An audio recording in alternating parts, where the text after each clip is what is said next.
کی وہ سچائیاں بلکہ وہ کڑوی حقیقت جس سے آج تک پوری دنیا جوجھ رہی ہے مسلمانوں کی. آج تک پوری کائنات میں جتنے بھی مسلمان ہیں، یہ فرقے جو پیدا ہوئے، اس کی بنیاد کہاں سے شروع ہوئی؟ کس نے یہ بیج بویا تھا مسلمانوں کے بیچ؟ یہ فرقے کیسے پیدا ہو گئے؟ اتنی جماعتیں کیسے ہو گئی؟ یہ تاریخ آج سننا آپ کے لیے بہت ضروری ہے. حضرت عثمان غنی کے دور میں جو لوگ اسلام میں آئے تھے، میں یہ کہہ رہا ہوں کہ یہ ضروری نہیں کہ سب کے سب مخلص اخلاص کے ساتھ آئے ہوں. کچھ تو ایسے ہی در پردہ تھے، منافقین بھی تھے. جب رسول اللہ کے زمانے میں تھے تو ان کے زمانے میں کیوں نہیں؟ ایک شخص ایسا ہے ایران کا رہنے والا. ایرانی لوگوں کو اس زمانے میں سخت خلش تھی عربوں سے. میں نے بتایا عربوں کی دشمنی تھی ان کے ساتھ. جب کسرا کی حکومت چلتی تھی تو ایرانیوں کی عربوں سے نہیں جمتی تھی، برسوں کی دشمنی ہے. عرب کا کوئی شخص ایران میں آ بھی جاتا تو اس کے کندھے کاٹ جاتے تھے.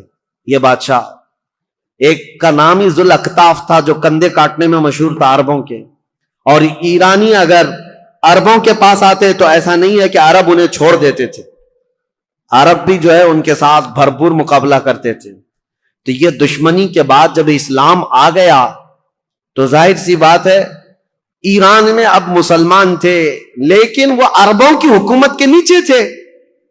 حکومت کون کر رہا تھا ان کے اوپر؟ عرب کر رہے تھے.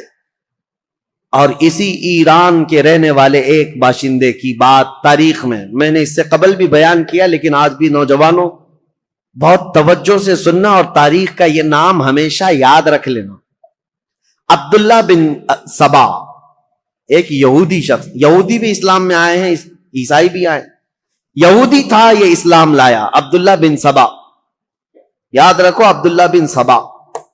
یہ اسلام لایا اور اسلام لانے کے بعد یہ مسلمانوں کی جماعت میں آیا، لیکن پکا مسلمان نہیں تھا، یہ یہودی ہی تھا. اس نے دیکھا کہ ان عربوں کی حکومت پوری دنیا میں پھیلتی جا رہی ہے. انہوں نے ایران کو فتح کر لیا، شام کو فتح کر لیا، روم کو فتح کر لیا. دل کے اندر جو کڑن تھی اور اس کا بدلہ لینے کے لیے ہمیشہ اس بات کے اندر انتظار میں رہتا تھا کہ کوئی کمی ان کی نظر آ جائے جس کو لے کر کے مسلمانوں میں ہم جماعتیں بنا دیں. تو عبداللہ بن سبا یہ وہ پہلا شخص ہے جو اسلام میں فتنہ انگیزی شروع کرنے کے لیے کیا کیا؟ حضرت عثمان غنی کی کمیاں گنانا شروع کیا جماعتوں میں جا جا کر کے. اس کی فتنہ انگیزیاں جب بصرہ میں پہنچی، بصرہ ایک شہر ہے عراق کا، تو حضرت مغیرہ بن شعبہ وہاں پر موجود تھے. تو انہوں نے اس کو شہر بدر کر دیا، وہاں سے نکال کر بھیج دیا. وہ کوفہ آیا. کوفہ کے جو والی تھے ان کو بھی سعید بن عاص، ان کو جب خبر ملی تو کوفہ سے بھی اس کو بھگا دیا گیا. عبداللہ بن سبا اب مصر پہنچا. مصر آنے کے بعد مصر کے نئے جو لوگ اسلام میں آئے تھے ان کے دلوں میں یہ بات ڈالنا شروع کیا کہ عثمان جو ہے ایک کمزور خلیفہ ہیں اور صرف رشتہ داروں کا خیال کرتے ہیں. اپنے رشتہ داروں کے لیے وہ بہت زیادہ پیسہ بھی دے دیتے ہیں، نذرانے بھی دیتے ہیں. جبکہ حضرت عثمان غنی اپنے رشتہ داروں کو جو مال دیتے تھے وہ بیت المال سے نہیں، وہ اپنے جیب خاص سے دیتے تھے. ان کا مال ہی اتنا تھا، وہ دیتے تھے، نوازتے تھے. اب میں آپ کو بتاؤں عبداللہ بن سبا کا یہ فتنہ اثر کرنے لگ گیا لوگوں میں، مسلمانوں میں یہ بات آنے لگ گئی اپنے خلیفہ کے متعلق. اب انقلاب انقلاب نام سے کچھ نعرے شروع ہو گئے. کہاں پر؟ کوفہ میں انقلاب کے نام سے نعرے شروع ہوئے. حضرت سعید بن عاص ایک صحابی ہیں، وہ کوفہ کے گورنر تھے. انہوں نے دیکھا یہ کوفہ میں کیا ہو رہا ہے، لوگ روزانہ جیسے یہ پلے کارڈ لے کر کے اتر جاتے ہیں. اس زمانے میں وہ احتجاج کرتے رہتے تھے کہ ہم کو ایک نئی چیز چاہیے، تبدیلی چاہیے، انقلاب چاہیے. تو سعید بن عاص نے حضرت عثمان کو یہ لکھ کر بھیجا، کوفہ والے شاید مجھے پسند نہیں کرتے، یہ ابو موسیٰ اشعری کو پسند کرتے ہیں. تو حضرت عثمان غنی نے ان کو معزول کر دیا. سعید بن عاص کو کہا کہ تم اتر جاؤ، کوفہ والوں کی پسند کے مطابق ابو موسیٰ اشعری کو گورنر بناؤ. گورنر تو بنایا لیکن کوفہ والوں کی وہ خواہش نہیں تھی. ابو موسیٰ اشعری بھی گورنر بنے لیکن فتنہ ٹھنڈا نہیں ہوا. انقلاب انقلاب، کیونکہ یہودیوں کا ڈالا ہوا بیج تھا. انہیں پورے خلافت کو ہلانا تھا. خلافت کے نظام کی دشمن قوم اس دور میں بھی سب سے بڑی کوئی دشمن قوم ہے تو یہودی قوم ہے. میں آپ کو بتاؤں مولانا محمد علی جوہر، مولانا شوکت علی، یہ آزادی کے موقع کے جو مشہور نام ہے، آپ کو پتا ہوگا، ان کی کتاب میں ایک بات انہوں نے لکھی ہے، وہ خلافت جب ختم ہو رہی تھی ترکی کی خلافت عثمانیہ، اگرچہ نام سے خلافت قائم رہی، اور جب وہ ختم ہو رہی تھی تو یہ بیچارے دوڑ رہے تھے، بھاگ رہے تھے کہ نہیں خلافت کو قائم کرنا ہے کسی نہ کسی کو، اور خلافت کمیٹیاں ہندوستان میں بھی بنائی تھی، بھائی کلہ میں آج بھی موجود ہے خلافت ہاؤس، یہ اس دور کا بنا ہوا ہے، اور آج بھی میلاد شریف کا جلوس جو ہے وہ خلافت ہاؤس سے نکلتا ہے، ممبئی والوں کو پتا ہے نہیں پتا معلوم نہیں، خلافت ہاؤس آج بھی ہے بھائی کلہ میں۔ خلافت کو قائم کرنے کے چکر میں وہ دوڑتے رہے، کیوں؟ ان کی بتائی ہوئی ایک بات بتا رہا ہوں، یہودیوں نے کہا تھا، ایک بڑے یہودی دانشور نے ان سے کہا تھا، ہمیں مسلمانوں کی نماز سے، ان کے زکوٰۃ سے، ان کی قربانیوں سے، ان کی ٹوپی داڑھی سے، ان کی مسجدوں سے کوئی بھی نفرت نہیں، کوئی مذائقہ نہیں، وہ جتنی نمازیں پڑھنا ہے سب پڑھیں، لیکن ہم چاہتے ہیں مسلمانوں میں دو باتیں کبھی نہ آئیں، ایک دو لفظ کبھی نہ آئے، یہودی یہ چاہتے ہیں مسلمانوں کی زبان پر دو لفظ کبھی نہ آئے، ایک جہاد کا لفظ نہ آئے، دوسرے خلافت کا لفظ نہ آئے۔ پوری دنیا سے انہوں نے یہ دو ناموں کو مٹانے کے لیے ایڑی چوٹی کا زور لگایا۔ یہودی آج سے نہیں، عبداللہ بن سبا کے زمانے سے، عبداللہ بن سبا یہ وہ فتنہ ہے جو خلافت کو ہلانے کے لیے آیا تھا، پوری خلافت کو وہ مدینہ طیبہ کی درہم برہم کرنا چاہتا تھا، اس کے لیے وہ فیلڈ بنانا شروع کیا، اور آپ کو پتا ہے اسی طرح کا یہودی تھا لارنس آف عربیہ جس کو کہتے ہیں، جس نے خلافت عثمانیہ کو ہمیشہ کے لیے اس دنیا سے ختم کیا ہے، عربوں کو اٹھایا ترکیوں کے خلاف، اور پورے عرب میں ایک ایسا فتنہ مچایا۔ لارنس آف عربیہ جو انگلینڈ کا باشندہ، وہ عربی اتنی اچھی بولتا تھا کہ جو اصل عرب ہے وہ نہیں بول پاتے تھے، اور عربوں میں رہ کر کے ان کے مزاج میں یہ بات ڈالا تھا کہ تم عرب ہو اور ترکی تم پر آ کر حکومت کرتے ہیں۔ بغاوت ایسی کی تھی کہ ترکیوں کے خلاف عرب کی لڑائی چلی 1920 سے لے کر 1930 تک، اور ترکی عرب کا پورا علاقہ چھوڑ کر چلے گئے، اور اس کے بعد یہ سعودی عرب قائم ہوا ہے۔ سعودی نام ہی نہیں تھا، عرب شریف ہے، حجاز تھا، نجد تھا، اور اصل عرب یمن کہلایا جاتا تھا، سب ڈیوائیڈ ہو گئے، ترکی چلے گئے۔ اس ڈیوائیڈیشن میں بھی سب سے بڑا رول یہودیوں کا تھا، اور یہ یہودی فتنہ حضرت عثمان غنی کے زمانے میں شروع ہوا ہے، اسی لیے تاریخ بتانا مجھے بہت ضروری ہے۔ عبداللہ بن سبا نے کیا کرنا شروع کیا؟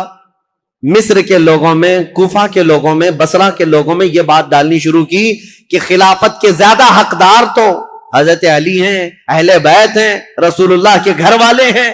اہل بیت کی محبت کے نام پر وہ ایک ایسا فتنہ لوگوں میں شروع کیا، جبکہ اسے نہ اہل بیت سے محبت تھی، نہ صحابہ سے محبت تھی، وہ تو اسلام لایا ہی تھا بظاہر دکھانے کے لیے، اصلی وہ تو یہودی تھا۔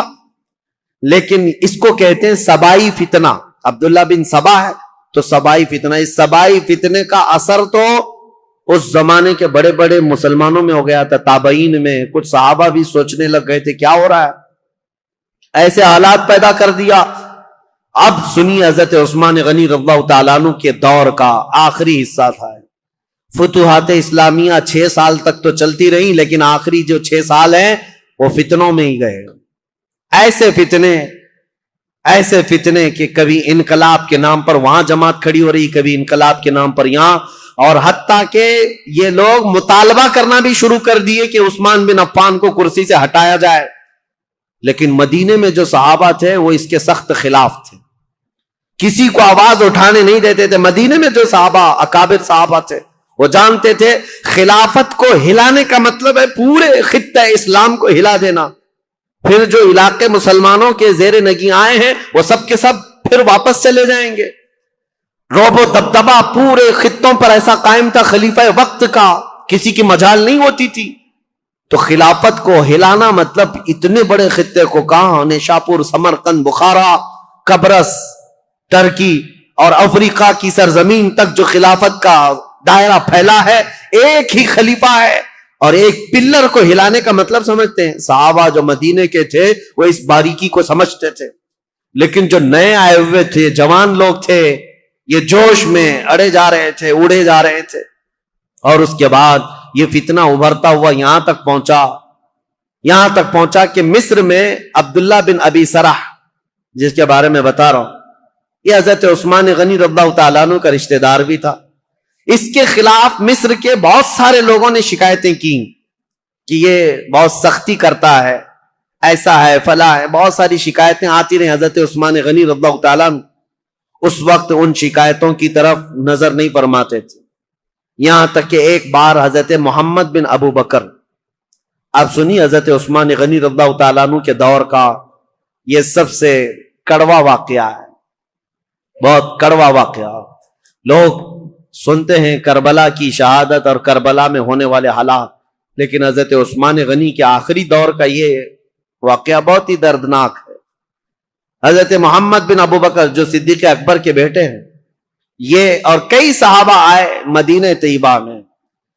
عبداللہ بن ابی سرح نے کیا کیا تھا، جتنے لوگ حضرت عثمان غنی کے پاس اس کی شکایت لے کر گئے تھے، حضرت عثمان غنی نے ڈانٹ ڈپٹ لگائی تھی ایک خط میں عبداللہ بن ابی سرح کو کہ تو اس طرح سے کر رہا ہے، توبہ کر، باز آ جا، لوگوں کے حقوق پر دست درازی نہ کر. یہ سب جو ڈانٹ لگائی تھی، عبداللہ بن ابی سرح نے کیا کیا، جتنے لوگ مدینے گئے تھے سب کا قتل کروا دیا.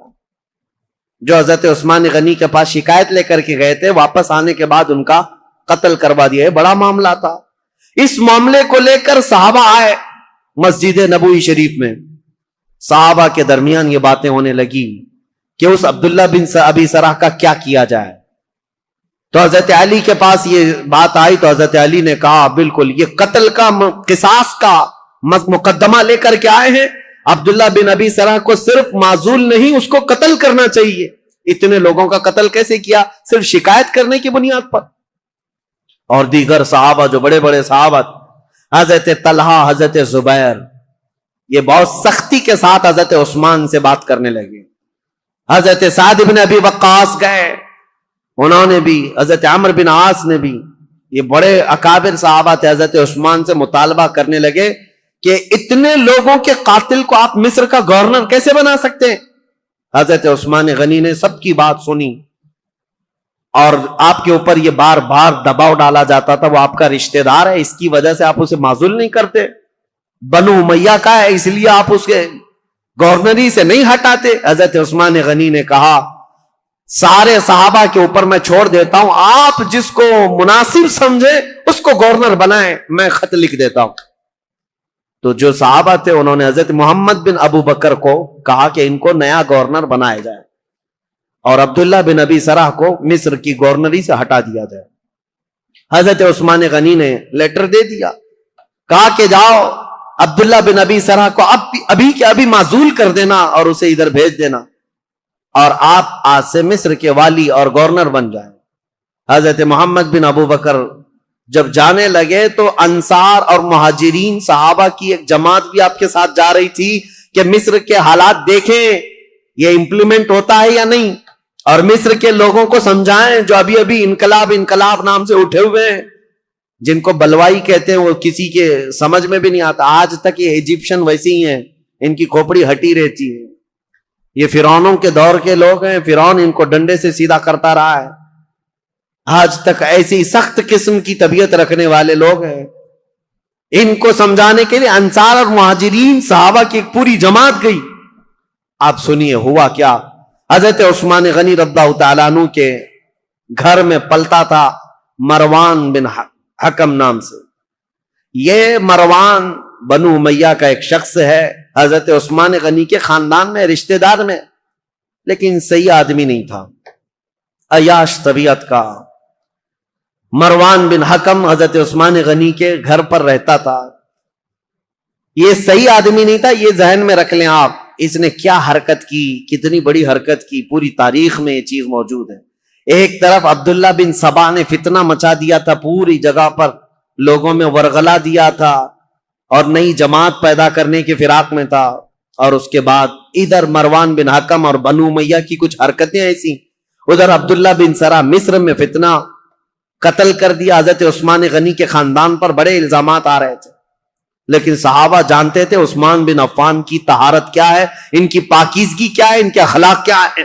اسی لیے سب سے پہلے میں نے ان کی فضیلتیں آپ کے سامنے رکھی تاکہ کسی کے ذہن میں یہ بات نہ آنے پائے حضرت عثمان غنی کیا ایسا کرتے تھے ویسا کرتے تھے. پہلے سب سے پہلے میں نے آپ کو ان کے فضائل سنائے، کسی ذہن میں شک و شبہ بھی نہ آئے. وہ رسول اللہ کے داماد ہیں، میرے آقا کے انتخاب ہیں، سابقون الاولون میں سے ہیں. حضور نے ان کے متعلق فرمایا عثمان کو اب اس کے بعد کوئی عمل نقصان نہیں پہنچا سکتا. بہرحال حضرت محمد بن ابو بکر جا رہے ہیں، کہاں؟ مصر جا رہے ہیں گورنری لینے کے لیے، اور انصار مہاجری صحابہ کے ساتھ جا رہے ہیں. ابھی 2-3 منزلیں طے کیے ہوئے تھے کہ ایک حبشی غلام کو اونٹنی پر بہت تیز رفتار دوڑتے ہوئے انہوں نے دیکھا. یہ انصار مہاجرین صحابہ کی جماعت دیکھا اور مشکوک لگ رہا تھا، یا تو وہ کسی کا قاصد تھا یا تو کسی کا بھاگا ہوا غلام تھا. صحابہ نے اسے پکڑ لیا، پوچھا کہاں جا رہے ہو؟ کہا خلیفہ اسلام امیر المومنین عثمان ابن عفان کا پیغام لے کر میں مصر کے گورنر کے پاس جا رہا ہوں. جو صحابہ تھے انہوں نے کہا مصر کے جو گورنر ہیں وہ یہاں ہیں، محمد بن ابو بکر، بات کرو کیا ہے. کہا نہیں، ان کے متعلق نہیں ہے وہ پیغام، ان کے متعلق نہیں ہے، یہ گورنر نہیں ہے. وہ پھر بھاگنے لگا تو اس کی تلاشی لی گئی، اس کے پاس کچھ نہیں ملا، اس کی ساری چیزیں تلاشی لی گئی، کچھ نہیں ملا. اور وہ تھوڑا آگے گیا تھا، حضرت محمد بن ابو بکر کو شک ہوا کہ کچھ تو ہے، یہ اس قدر مشکوک انداز میں کیوں جا رہا ہے. اس کو پھر سے پکڑا، اس کے پانی کا جو مشکیزہ تھا وہ بالکل سوکھا تھا، اس کو ہلایا تو اس کے اندر کوئی چیز تھی، اس کو پھاڑ دیا تو دیکھا ایک خط تھا مہر لگا ہوا. اور پہلے جو خط ہوتے تھے اس کو ڈامر جیسی ایک چیز آتی تھی، وہ لگا کر کے سیل بند کر دیا جاتا تھا، کوئی نہیں کھول سکتا. اور یہ سیل بند خلیفہ کا لیٹر ہوا کرتا.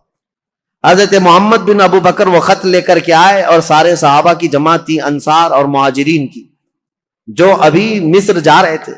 ان کے بیچ میں وہ خط لا کر کے کہا کہ کیا میں اس کو کھول کر کے پڑھوں؟ سبوں نے کہا کھول کر کے پڑھو. حضرت عثمان غنی سے ملاقات کیے ہوئے ابھی 1-2 دن ہوئے اور اتنی جلدی کوئی پیغام آیا. کھول کر کے جب خط پڑھا اس میں لکھا ہوا تھا عبداللہ بن ابی سرح کے نام، خلیفہ اسلام امیر المومنین عثمان بن عفان کی طرف سے یہ خط ہے کہ اے عبداللہ بن ابی سرح، جیسے ہی محمد بن ابو بکر مصر آئے تو اسے قتل کر دینا، اور جو لوگ تیری شکایت لے کر کے آئے تھے ان کو کسی ہیلے بہانے سے مار دینا، ختم کر دینا. اور مدینے سے ایک جماعت جا رہی ہے، ان کو ادھر ادھر منتشر کر دینا، اور تم اپنی گورنری پر برقرار رہنا. فقط سلام کے بعد حضرت عثمان بن عفان کی مہر لگی ہوئی.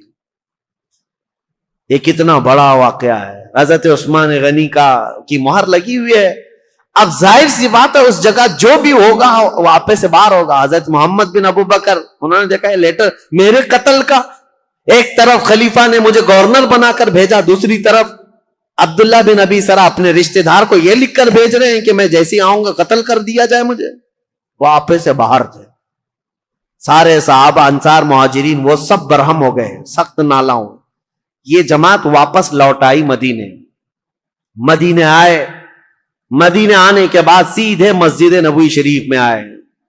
حضرت علی ابن ابی طالب کرم اللہ وجہہ الکریم، حضرت طلحہ، حضرت زبیر، حضرت عبد الرحمن، بڑے بڑے صحابہ موجود تھے. ان سب صحابہ کے پاس لا کر یہ خط رکھا گیا کہ اس خط میں ایسے ایسے معاملات لکھے گئے ہیں. سب صحابہ نے کہا یہ نہایت ہی بہت ہی گری ہوئی حرکت ہے، ایسا ہونا ہی نہیں چاہیے، ایسا کیسے کیا جا سکتا ہے. تو پھر حضرت علی رضی اللہ تعالیٰ عنہ نے کہا اس مسئلے کو امیر المومنین سے ہی پوچھا جائے. تو خط لے کر حضرت علی آئے، آپ کے ساتھ 6 صحابہ اور بھی تھے. حضرت عثمان غنی، یہ آپ کو میں بتا رہا ہوں 70 سال کے بعد تو وہ خلافت پر بیٹھے تھے، اور تقریباً آپ کی عمر ابھی 80 سال کے قریب ہو رہی تھی. اس وقت آپ تو مکمل عبادت میں لگے رہتے تھے. حضرت عثمان کے پاس آئے، حضرت علی نے یہ خط دکھایا. وہ غلام کو بھی پکڑ کر کے لائے تھے، وہ اونٹنی بھی ساتھ تھی. حضرت عثمان سے کہا یہ غلام آپ کا ہے؟ حضرت عثمان نے کہا یہ غلام میرا ہے. کہا اونٹنی؟ کہا یہ بھی میری. اس کے بعد مہر دکھائی، کہا یہ آپ کی مہر ہے؟ کہا میری مہر ہے. کہا یہ خط پڑھ کر کے سنا، یہ خط کیا ہے؟ حضرت عثمان غنی نے خط سنا، اس کے بعد کہا اللہ رب العزت کی وحدانیت کی قسم، ان میں سے ایک حرف بھی میرا لکھا ہوا نہیں ہے، میں اس سے بری ہوں۔ حضرت علی فوراً اٹھ گئے، کہا صحابہ سے آج تک ہم نے عثمان کو قسم کھاتے ہوئے نہیں سنا تھا، ان کی پاکیزگی، ان کی طہارت ایسی تھی کہ ان کو قسم کھانے کی ضرورت نہیں پیش آئی۔ تو کہا کہ عثمان بن عفان اگر حلف اٹھا چکے، قسم کھا چکے ہیں، تو یہ خط ان کا ہو ہی نہیں سکتا۔ حضرت طلحہ حضرت زبیر تھے، انہوں نے کہا ٹھیک ہے، ہم نے تسلیم کر لیا، داماد رسول امیر المومنین سے آج تک ہم نے جھوٹ سنا نہیں ہے، آپ اس پر بھی جھوٹ نہیں بول رہے ہیں، لیکن مسئلہ یہ ہے کہ یہ تو معلوم کریں کہ یہ ہے کس کا۔ اس خط نے پورا فتنہ مچا دیا ہے، محمد بن ابو بکر ماننے کو تیار نہیں ہے۔ اب یہ خبر مصر بھی پہنچ گئی، اور مصر کے جو بلوائی تھے عبداللہ بن ابی سرح سے جو پریشان تھے، وہ سب کی سب جماعت بنا کر مدینے آ گئے، مدینے میں داخل ہو گئے۔ حضرت طلحہ اور حضرت زبیر نے جب تحقیقات کی تو پتہ چلا حضرت عثمان کے گھر میں رہنے والا مروان، یہ اس کی حرکت تھی، اس نے حضرت عثمان غنی کی مہر چرائی تھی اور خط چرا کر کے اس پر لکھا اور حضرت عثمان کی مہر لگائی، ان کی اونٹنی لیا، ان کا غلام بھیجا اور اس کو یہ کہہ کر بھیجا امیر المومنین کا حکم ہے مصر کے گورنر لے جاؤ، لیکن بیچ میں پکڑا گیا اور راز فاش ہو گیا۔ جیسے ہی پتا چلا مروان چھپ گیا۔ اب مسئلہ یہ تھا کہ حضرت طلحہ حضرت زبیر اور بڑے صحابہ نے کہا عثمان ابن عفان سے، کہا اس نے اتنی بڑی حرکت کی ہے لہذا مروان کو آپ ہمارے حوالے کر دیں۔ حضرت عثمان رشتہ داروں کے لیے بڑے نرم بھی تھے، آپ کو پتا تھا اگر مروان کو ان کے حوالے کیا جائے تو قتل ہو جائے گا، مار دیا جائے گا۔ حضرت عثمان غنی نے مروان کو ان کے حوالے نہیں کیا، بس یہی بات تھی جو بہت بڑا فتنہ لاحق ہو گیا۔ حضرت علی کرم اللہ وجہہ الکریم نے بھی سارے صحابہ سے کہا حضرت عثمان غنی اگر مروان کو آپ کے حوالے نہیں کرنا چاہتے تو سب کے سب چلے جائیں، اس لیے کہ سزا دینے کا حق خلیفہ وقت کو ہے، عثمان ابن عفان سزا دیں گے۔ حضرت علی اس میں حق بجانب تھے، لیکن حضرت علی کرم اللہ وجہہ الکریم نے بھی حضرت عثمان غنی سے کہا تھا کہ اس مسئلے کو جتنی جلدی آپ فرو کریں گے، ٹھنڈا کریں گے، اتنی جلدی ہم سب کے لیے امان ہے، ورنہ فتنہ بہت بڑھ چکا ہے۔ اب حضرت عثمان غنی رضی اللہ تعالیٰ عنہ سے جب صحابہ نکل گئے تو یہ مصر کے جتنے بلوائی تھے یہ سب کے سب حضرت عثمان غنی کے گھر کے اطراف محاصرہ کر لیے، اور حضرت عثمان غنی کے گھر کے اطراف کیوں کھڑے تھے صحابہ پوچھتے تو یہ کہتے مروان ان کے گھر میں چھپا ہوا ہے، جب بھی نکلے گا ہم اسے ماریں گے، ہم خلیفہ وقت کے خلاف نہیں ہیں، مروان کو ہمارے حوالے کریں۔ حالانکہ مروان کب کے ان کے گھر سے بھاگ کر ملک شام جا چکا تھا، حضرت عثمان کے گھر میں تھا بھی نہیں، لیکن یہ بلوائی اسی انتظار میں کہ مروان گھر کے اندر ہے محاصرہ کر کے رکھا۔ کتنے دن؟ 40 دن تک چلا تھا یہ محاصرہ، اور حضرت عثمان غنی پر ایک دانہ پانی بھی اندر جانے نہیں دیتے تھے۔ سیدہ ام المومنین حضرت حفصہ حضور کی زوجہ ہے، وہ پانی کا مشکیزہ لے کر حضرت عثمان غنی کے پاس جا رہی تھی پانی پلانے کے لیے، ان کے خچر پر جو مشکیزہ رکھا تھا ان بلوائیوں نے تیر مار مار کر کے مشکیزہ پھوڑ دیا اور پورا پانی بہا دیا۔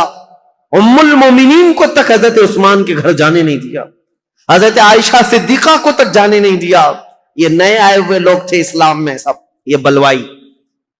ایک دن حضرت عثمان غنی چھت پر کھڑے ہوئے اور پوچھا لوگوں سے، کیا ہے لوگوں، کیا تم میں علی بن ابی طالب ہیں؟ لوگوں نے کہا نہیں ہے۔ کہا تم میں سعد بن ابی وقاص ہے؟ لوگوں نے کہا نہیں ہے۔ کہا طلحہ یا زبیر ہیں؟ کہا نہیں ہے۔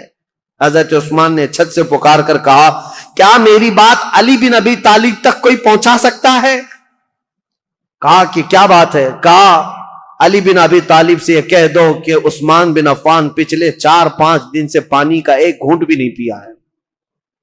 خبر ملی مولا علی کرم اللہ وجہہ الکریم کو، حضرت علی رضی اللہ تعالیٰ عنہ نے اپنے دونوں شہزادوں کو لے کر حضرت حسن اور حضرت امام حسین کو پانی کے مشکیزے بھرے اور چند جوانوں کو لے کر حضرت عثمان کے گھر پہنچ گئے اور پانی پہنچایا۔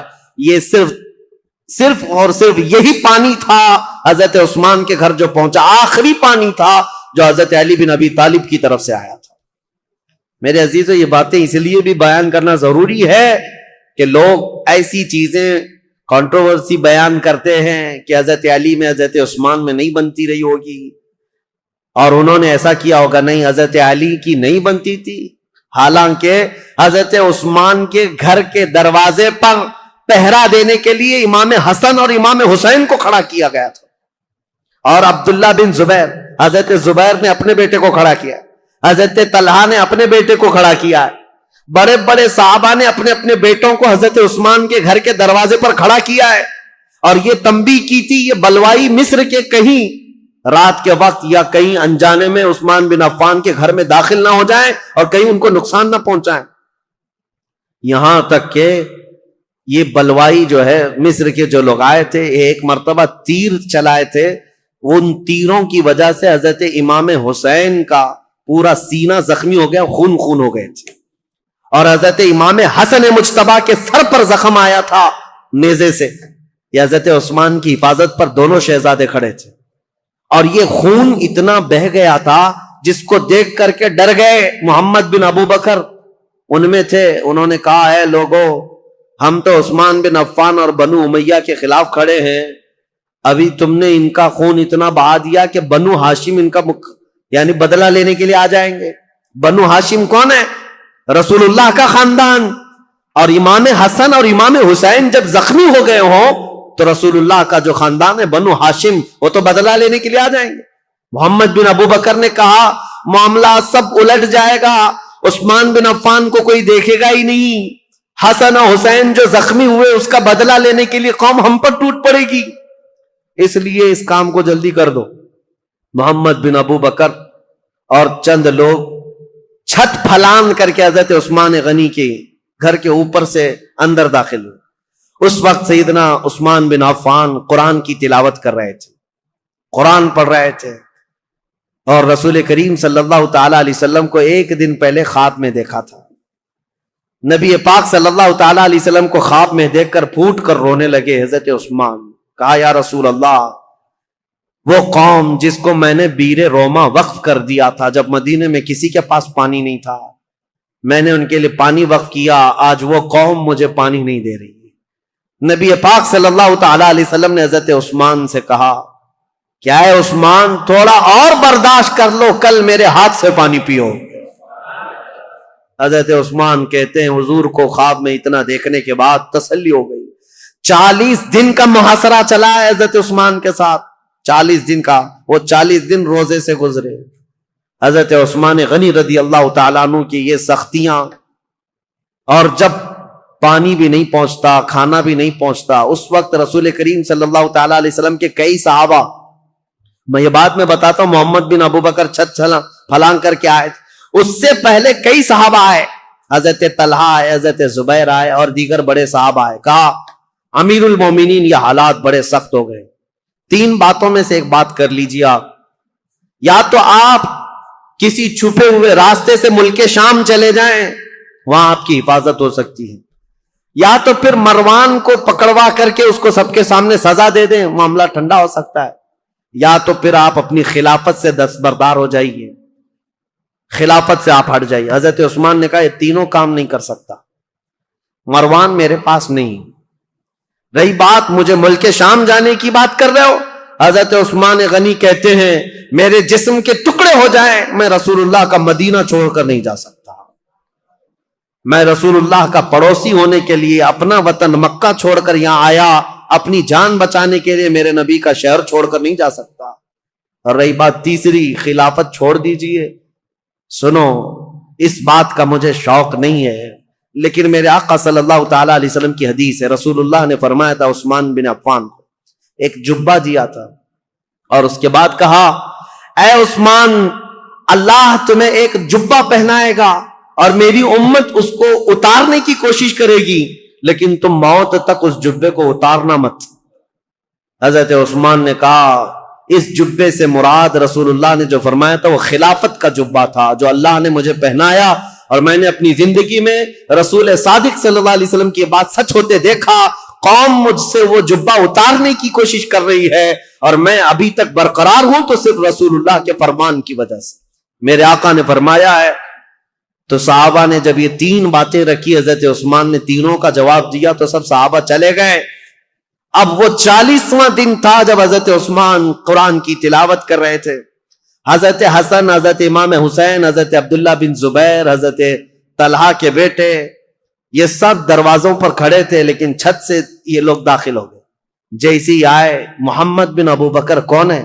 حضرت ابو بکر صدیق کے بیٹے. ان کے قتل کا فرمان گیا تھا نا, تو ظاہر سی بات ہے ان کو غصہ تھا. حضرت عثمان کے خط میں کس کے قتل کا تھا؟ ان کے قتل کا مسئلہ لکھا ہوا تھا. عبداللہ بن ابی سرح کو جو خط لکھا گیا تھا مروان نے, وہ محمد بن ابو بکر کے قتل کا تھا. تو محمد بن ابو بکر داخل ہوئے اور آتے ہی حضرت عثمان غنی کی داڑھی پکڑ لی. کہا عثمان بن عفان سے, امیر المومنین آپ ایسا کیسے کر سکتے ہیں؟ میرے ساتھ ایسا کیسے کر سکتے ہیں آپ؟ ایک طرف مجھے گورنر بنا کر بھیج رہے تھے اور دوسری طرف اس کو میرے قتل کا لیٹر بھیج رہے تھے. حضرت عثمان نے نہیں کچھ نہیں کہا. کہا اے محمد, اگر تیرے باپ یہ حرکت کرتے ہوئے دیکھتے تو زندہ نہیں بچتا. وہ ڈر گئے محمد بن ابو بکر, کیونکہ حضرت ابو بکر صدیق اگر دیکھ لیتے اس بات کو. حضرت عثمان نے صرف اتنا جملہ کہا, اگر تیرے باپ ہوتے تو میری داڑھی تک تیرا ہاتھ نہیں آ سکتا تھا. تو حضرت محمد بن ابو بکر ان کے ہاتھ پر کانپنے لگ گئے, پیچھے ہو گئے, اور اس کے بعد دروازے پر جا کر زور زور سے توبہ کرنے لگے, مجھ سے کیا ہو گیا, اور گھر سے باہر نکل کر کے آئے. لیکن حضرت محمد بن ابو بکر کے ساتھ جو مصر کے دو بلوائی آئے تھے, انہوں نے اپنے نیزے سے حضرت عثمان کے سینے پر مار کر کے ان کو شہید کیا. انا للہ و انا الیہ راجعون. سیدنا عثمان بن عفان رضی اللہ تعالیٰ عنہ کو جس وقت شہید کیا گیا, آپ کا خون نکل کر کے قرآن کے ورقوں پر پڑا تھا, اور جس آیت پر پڑا تھا وہ یہ تھی, فَسَيَكْفِيكَهُمُ اللَّهُ, اللہ ان لوگوں کے لیے کافی ہو جائے گا, اللہ ان کے لیے کافی ہو جائے گا. صبغۃ اللہ ومن احسن من اللہ صبغہ, اللہ کا رنگ سب سے بھاری رنگ ہے, اس سے بہتر رنگ کس کا ہے؟ اس آیت پر وہ خون کے قطرے پڑے تھے. وہ قرآن پاک آج بھی ترکی میں موجود ہے. حضرت عثمان غنی کا تلاوت کرنے والا جو قرآن تھا, میرے عزیزو, یہاں شہادت عثمان بن عفان ہو گئی. اتنا قتل ہوتے ہی آپ کی جو بیوی اس وقت موجود تھی نائلہ, یہ چھت پر کھڑی ہو گئی اور چیخ کر کے لوگوں کو خبر دینے لگی, امیر المومنین قتل ہو گئے, امیر المومنین قتل ہو گئے. آواز سن کر کے صحابہ تیزی سے دوڑنے لگ گئے. مسجد نبوی کے آس پاس سب صحابہ جمع ہونے لگے. حضرت علی کرم اللہ وجہہ الکریم کی بات پھر میں بتاؤں. حضرت علی باہر کہیں گئے ہوئے تھے, آپ کو خبر دی گئی تو سرپٹ دوڑاتے ہوئے گھوڑے کو اس طرح سے مدینے آئے تھے, اور آتے ساتھ سب سے پہلے حضرت علی کرم اللہ وجہہ الکریم نے حضرت عثمان کو قتل ہوتے ہوئے دیکھا تھا, مقتول پڑے ہوئے تھے. تو آتے ساتھ سب سے پہلے حضرت امام حسن کو ایک تماچا لگایا, امام حسین کے سینے میں گھونسا مارا اور کہا, کیا میں تم دونوں کو عثمان بن عفان کی حفاظت کے لیے نہیں کھڑا کیا تھا؟ دونوں شہزادے رو پڑے اور کہا, بابا جان, ہم نے ان کی حفاظت میں کوئی کمی نہیں کی. یہ بلوائیوں نے چھت کو پھاڑ کر کے حضرت عثمان کے گھر میں داخلہ لیا ہے, اور ہمیں اس بات کی خبر نہیں تھی. اگر انہیں ہمارے درمیان سے جانا ہوتا تو ہم کسی کو زندہ نہ چھوڑتے. حضرت علی کرم اللہ وجہہ الکریم سے دوسرے صحابہ نے کہا, آپ اپنے شہزادوں کا مواخذہ نہ کریں, اس لیے کہ یہ سارے اپنی حفاظت کے کام مکمل کما حق ادا کرتے رہے. اس کے بعد حضرت محمد بن ابو بکر کو طلب کیا حضرت علی نے. حضرت علی جلال میں تھے, پوچھا محمد بن ابو بکر کہاں ہے, بلایا اور ان کو پکڑ کر کے لائے اور کہا, کیسے تم داخل ہوئے؟ کہا, یہ میری غلطی تھی, چھت کے اوپر سے میں داخل ہوا. کہا, تم قاتل ہو عثمان بن عفان کے؟ کہا, اللہ کی قسم میں عثمان بن عفان کا قاتل نہیں ہوں, میں بالکل انہیں قتل نہیں کیا. جیسے ہی میرے ہاتھ ان کی داڑھی تک گیا, انہوں نے میرے باپ کا نام یاد کیا اور مجھے غیرت ایسی آئی کہ میں کھڑا نہ ہو سکا, اور ان کے دروازے پر کھڑے ہو کر کے میں نے سچی توبہ کی ہے. حضرت علی کرم اللہ وجہہ الکریم نے ان کی باتیں سنی, اتنے پر کافی نہیں, ان کا ہاتھ پکڑ کر گھر میں لے گئے اور امیر المومنین عثمان بن عفان کی جو اہلیہ تھی ان کو طلب کیا، جو زوجہ تھی وہ گھر میں اندر تھی، بلایا اور کہا کیا عثمان بن عفان کے قاتل یہ ہے؟ ان کی زوجہ نے کہا نہیں، یہ گھر میں اندر آتے ہوئے تو ان کو میں نے دیکھا ہے اور انہوں نے قتل نہیں کیا، یہ جتنی باتیں کہہ رہے ہیں وہ سچ ہے، انہوں نے داڑھی بھی پکڑی تھی، میرے شوہر نے ان سے کہا بھی تھا ابو بکر ہوتے تو یہ نہیں ہوتا، تو یہ چھوڑ کر چلے گئے تھے، یہاں تک کہ حالات کی میں شاہد ہوں کہ یہ چھوڑ کر گھر سے نکل گئے تھے، لیکن ان کے ساتھ 2 لوگ آئے تھے مصر کے رہنے والے لوگ، میں انہیں جانتی نہیں، انہیں پہچانتی نہیں، ان دونوں نے قتل کیا ہوگا، ان کے علاوہ کوئی وہاں عینی گواہ نہیں تھا، عینی شاہد نہیں تھا، آئی وٹنس نہیں تھا حضرت عثمان غنی کو قتل ہوتے ہوئے دیکھا ہو کسی نے۔ حضرت علی کرم اللہ وجہہ الکریم باہر آئے، یہ اسلام میں پیدا ہونے والا سب سے پہلا فتنہ تھا۔ حضرت سعد بن ابی وقاص نے کہا اسلام کا دروازہ فتنوں کے لیے کھول دیا گیا ہے، عثمان بن عفان کے قتل کے ساتھ اب یہ دروازہ قیامت تک نہیں بند ہو سکتا۔ فتنوں کا دور جو شروع ہوا ان کے قتل کے ساتھ آج تک چل رہا ہے۔ اور میں نے عبداللہ بن سبا کا جو نام لیا تھا وہ اس لیے کہ اس نے مولا علی کرم اللہ وجہہ الکریم کی حمایت میں ایک جماعت پیدا کی اور لوگوں کو اکسایا، ورغلایا، اور ایک ایسی جماعت پیدا کی جن کو رافضی کہتے ہیں، غلو کرتے ہیں، وہ صحابہ کو گالیاں دینے لگے، عثمان بن عفان کو گالیاں دینے لگے، اور حضرت علی، حضرت حسنین کریمین کی شان میں غلو کرنے لگ گئے اور گڑ گڑ کر کے نئی نئی حدیثیں بنانے لگ گئے۔ یہ فرقہ جو پیدا ہوا اسلام میں یہ عبداللہ بن سبا کا ڈالا ہوا بیج تھا، اور آج بھی اہل تشیع جو شیعہ حضرات وہ عبداللہ بن سبا کو برا بلا نہیں کہتے، بلکہ اس کا تو بہت بڑا مزار بنایا ہوا، وہ 3 شخص کا بہت بڑا مزار بنایا اور اس کا احترام کرتے ہیں، اس کو برا بلا کہنے بھی نہیں دیتے۔ لیکن تاریخ کی سچائیاں یہ ہے، اسلام میں سب سے پہلے یہ فتنہ لانے والا، مسلمانوں کو بھڑکانے والا، خلیفہ وقت کے خلاف اکسانے والا عبداللہ بن سبا تھا، اور اس کے فتنے کا اثر یہاں تک پہنچا کہ حضرت عثمان بن عفان کا قتل ہو گیا، حضرت عثمان شہید ہو گئے۔ اللہ اکبر، 12 سالہ یہ خلافت کا دور ختم ہوتے ہی اسلام کی ان سرحدوں میں اور ان زمینوں میں ایسا اندھیرا چھا گیا، ایسا اندھیرا چھا گیا کہ اس کے بعد پھر یہ خلافت کا دور جو آگے بڑھا، زیادہ دن تک نہیں، مولا علی کرم اللہ وجہہ الکریم کا دور آیا، اور اس کے بعد خلافت راشدہ ختم ہو گئی۔ میرے آقا صلی اللہ تعالی علیہ وسلم کی حدیث ہے، الخلافت بعدی 30 ثم الملوک، میرے بعد 30 سال خلافت چلے گی، اس کے بعد بادشاہ آئیں گے۔ اور اگر آپ کاؤنٹ کریں گے تو یہ چاروں خلفائے راشدین جو ہے ان کی مدت اور ان کا زمانہ ٹوٹل 30 سال کا ہوتا ہے، وہ رسول اللہ کے فرمان کے مطابق۔ لیکن ان چاروں خلفاء میں سب سے لمبا زمانہ اگر کسی کو ملا ہے تو عثمان بن عفان کو ملا ہے۔ حضرت عثمان غنی رضی اللہ تعالیٰ عنہ کی عمر مبارک ان کے انتقال کے وقت بعض روایتوں میں 82 ہے، بعض میں 80 ہے، بعض میں 79 ہے، بہرحال، اور ایک روایت تو 90 سال کی ملتی ہے کہ آپ کے انتقال کے وقت آپ کی عمر 90 سال کے قریب تھی۔ لمبی عمر بھی پائی اور خلافت کا دور بھی لمبا چلا۔ رسول پاک صلی اللہ تعالیٰ علیہ وسلم نے ان کو اپنی ایک انگوٹھی دی تھی اور کہا تھا کہ اس کو سنبھالے رکھنا، اور اس انگوٹھی کی آپ بہت حفاظت کرتے تھے، اور حضور نے فرمایا تھا جس دن تم سے یہ انگوٹھی ضائع ہو جائے گی، فتنوں کا دروازہ ایسے کھلے گا کہ قیامت تک کوئی اس کو بند نہیں کر سکے گا۔ حضرت عثمان غنی کی خلافت کے 6 سال ہوئے تھے۔ مسجد قباء جہاں ہے آج، وہاں ایک کنواں تھا، حضور صلی اللہ علیہ وسلم اکثر وہاں جب تشریف لے جایا کرتے اپنے پیر اس کنویں میں چھوڑ کر بیٹھتے تھے عصر کے بعد، اور صدیق اکبر حضرت عمر کے زمانے میں بھی یہ سنت چلی آ رہی تھی۔ حضرت عثمان کو بھی یہ پسند تھا حضور کی اداؤں کا، جب آپ کا دور تھا وہ بھی اس کنویں کے پاس جاتے تھے اور اس میں پیر لٹکائے بیٹھتے تھے۔ ایک بار اس کنویں کے پاس بیٹھے تھے، ہاتھ میں کچھ حرکت کیا، انگوٹھی نکل کر کے اس کنویں میں گر گئی۔ آپ کی خلافت کے 6 سال ہوئے تھے، اسی وقت یہ واقعہ پیش آیا۔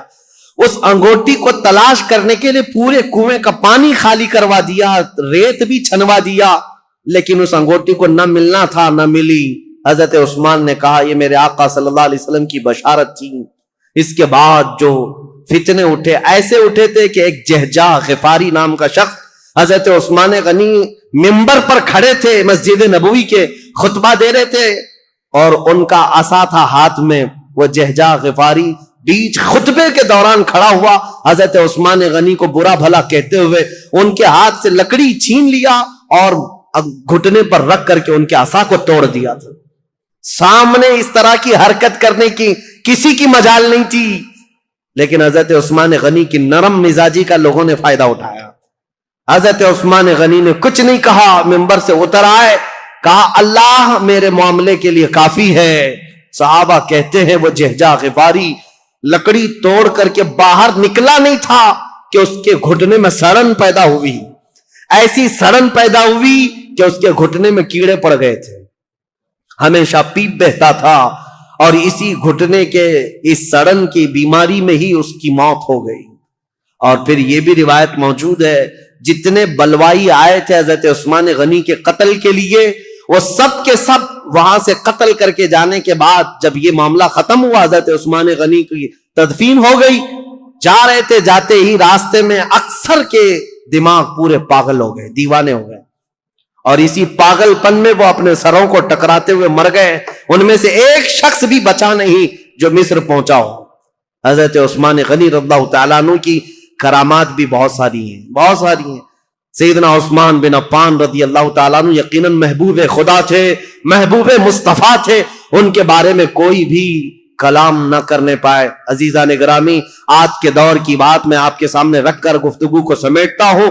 بہت سارے آج ایسے کھٹمل آئے ہوئے ہیں جو سیدنا عثمان بن عفان کی طرف انگلی اٹھاتے ہیں, اور ان کی شہادت کے متعلق میں ایک روایت بتا دوں. ابن عساکر کی روایت ہے اور مسند ابی یعلا کی روایت ہے. حضرت عبداللہ بن عباس نے فرمایا جس کو حضرت عثمان بن عفان کے قتل کی خوشی ہے یا ان کی موت کی خوشی ہے, حضرت عثمان بن عفان کے متعلق بہت بڑی روایت میں پیش کر رہا ہوں. عبداللہ بن عباس فرماتے کہ یہ جو مصر کے لوگ جو قتل کرنے آئے تھے, یہ اگر زندہ رہتے تو حضرت عبداللہ بن عباس دونوں باتیں کیا کہتے ہیں, پہلے یہ بات سن لو. کہتے ہیں اسلام میں سب سے پہلا فتنہ حضرت عثمان کا قتل ہے, اور سب سے آخری فتنہ دجال کا ظاہر ہونا ہے. دونوں فتنوں کو آپ نے برابر کہا ہے تو کتنا بڑا ہوگا عبداللہ بن عباس. اور کہتے ہیں جتنے قتل کرنے کے لیے آئے تھے یہ سب کے سب وہ لوگ ہیں جو آخری فتنہ جو اسلام میں آنے والا ہے دجال کا, یا اس دجال کے پیروکار لوگ ہیں.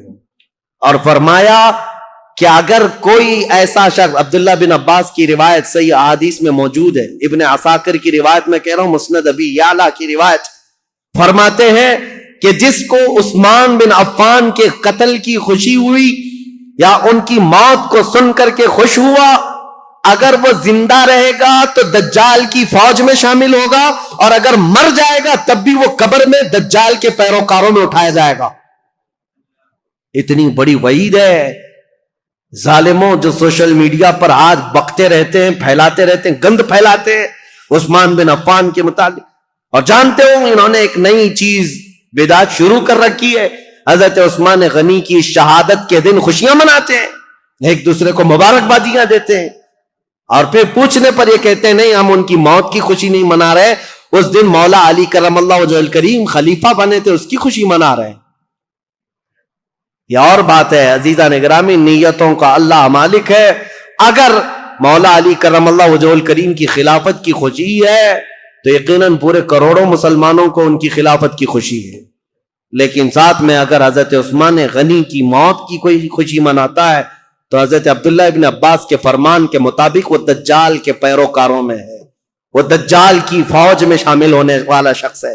اسی لیے اپنی زبانوں کو لگام دو, اپنی عقلوں کو پردے ڈال کر کے جو چاہے بک بک نہ کرو. آج یہ محرم کے دور میں یہ بہت ساری چیزیں آئیں گی, سوشل میڈیا میں ابھی بہت سارے گند پھیلانے لگ جائیں گے, یہ تینوں خلفاء کے بارے میں اور کبھی حضرت امیر معاویہ کے بارے میں, انہوں نے ایسا کیا, انہوں نے ایسا کیا, اور یہ اپنی عاقبت برباد کر رہے ہیں, اپنی آخرت خراب کر رہے ہیں. اس لیے رسول اللہ کے صحابہ کے متعلق میرے عزیزوں مجھے اتنا بیان کرنے کے لیے جتنا میں نے بیان کیا آج, یہ بہت ہی احتیاط والی چیز تھی. اگر اس میں میری زبان کہیں پر پھسلی ہو, لاکھ مرتبہ میں توبہ کرتا ہوں اللہ کی بارگاہ میں, مولا مجھے معاف کر دے. میں استغفار کرتا ہوں مولا مجھے معاف کر دے کہ حضور